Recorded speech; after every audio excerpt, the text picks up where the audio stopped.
Pretty much every state of the 50 states of America has a lemon law. Unfortunately, sometimes automobile manufacturers don't focus on the safety of the vehicle and instead focus on the safety of their own cash pocketbooks and net profits. For that reason, if your car is a defective lemon, you should really know about your legal rights. So in the following, I am going to tell you all about what you can get or win when you win a lemon law case. Some automobile manufacturers make a lot of money and are rich, and a lot of people hate the dealerships for taking their money and giving them a hunk of junk, the runaround, and a bunch of lies. But sadly enough, the lemon law is not designed to make you rich, and it is not intended to make you wealthy.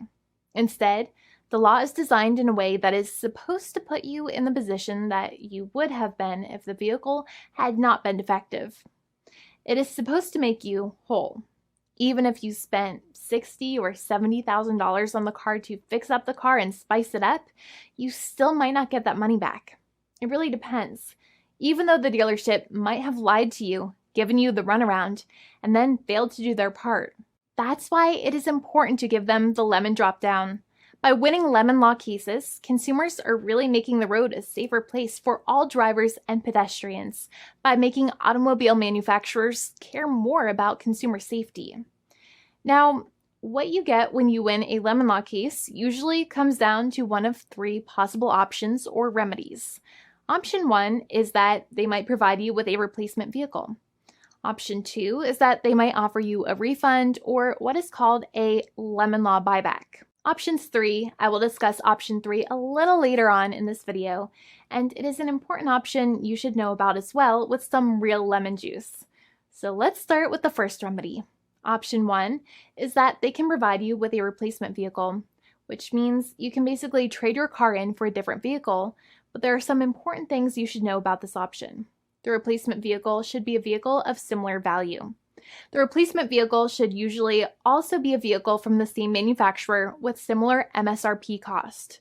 It's crazy that many times, even though you really don't like dealing with that dealership, you might have to get a second car from the same manufacturer, even though they have lied to you and given you the runaround or given you a hard time.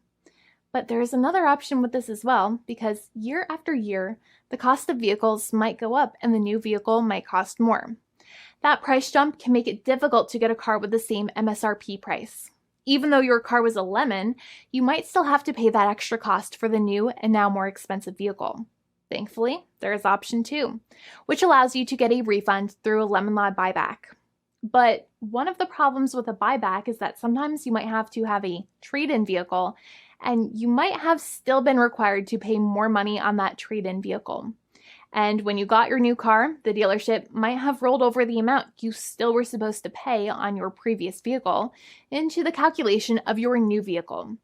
In other words, you might have been upside down on the finances of your new vehicle. So sometimes you need to pay for that difference in order to get out of the car. And a lot of people find it extremely weird that they have to pay money in order to get out of the defective vehicle. But many times that's how it works. Now, in a lemon law buyback, if you get a lemon law buyback, you usually get back what you paid. You may have bought the vehicle in a one lump sum all at once, or you more than likely had a finance or lease plan. What you usually get back is the money that you actually paid. Your hard-earned money that actually left your pocket and went straight into the pockets of the manufacturers. So think about it for a second and try to calculate about how much you paid. Think about the down payment and also add up all of the monthly payments that you have made for your car so far. It can add up to a lot of hard-earned money. In some cases, it can add up to $30,000 or more, but every case is different. Even though they accept that their vehicle is a lemon, many times the manufacturers still try to pinch pennies and also nickel and dime their customers. So they deduct certain fees during the negotiations, such as an offset for mileage for the portion of time that your vehicle did not have problems. Sometimes it is legal for manufacturers to deduct such things from the settlement you end up getting, but many times they may be doing so incorrectly or it might be taking away too much of your personal money. Having a powerful negotiator and experienced attorney by your side can be very helpful. In addition, most lawyers do not charge you out of your own pocket for their attorney's fees and court costs. Many attorneys only get paid if they win, and if they don't win, they just don't get paid anything. Lots of attorneys spend their own money on your case, and the attorney might never get the money back. But it may make sense for the lawyer to take that risk if you have a strong case. It reminds me of being a kid and selling lemonade and spending my piggy bank coins and quarters to make the lemonade, even though I was never sure if I would make my money back. But when I made amazing lemonade, everybody would want it.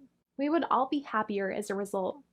Option 3 is that sometimes a manufacturer might simply pay you a settlement in what is called a cash and keep procedure. That's when you keep the car, but you get paid some compensation for all of the headaches and defects the vehicle caused. Even if you don't have a clear lemon law case, the manufacturer might still make a good faith offer to settle the matter and get it off of their heads. In many situations, even though the settlement might be less than a full buyback of the vehicle, it might make sense for you to accept that offer depending on your goals. In addition, it's usually required that the problems happened while your car was under warranty or extended warranty. Even if you no longer have warranty, but your problems happened while your vehicle was under warranty, you might still have a case. However, without any warranty, you cannot have a lemon law case in most situations. However, you might still have some legal protections such as breach of contract, auto fraud, or something else. The founding attorney of the law firm, Jimmy and I, would love to speak to you. The consultation is completely free, and the team of lawyers can speak to you and review any documents you have for the vehicle, such as your vehicle purchase agreement and repair invoices.